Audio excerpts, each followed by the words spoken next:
Hello everyone, how are you doing? This is MD Tech here with another quick tutorial.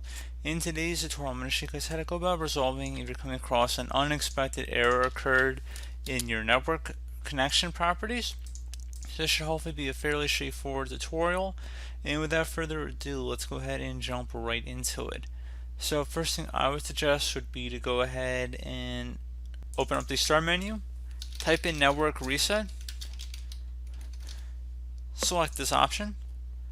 Please make sure you have your network credentials saved somewhere, so once we are done resetting now, you are going to have to re-enter back in your internet property connection credentials. So network reset, this will remove and reinstall all of your network adapters and set other networking components back to their original settings. You might need to reinstall other networking software afterwards, such as VPN client software or virtual switches. Your PC will be restarted. Select the Reset Now button, and it's going to prompt you once again, are you sure you want to reset your network settings? Select Yes.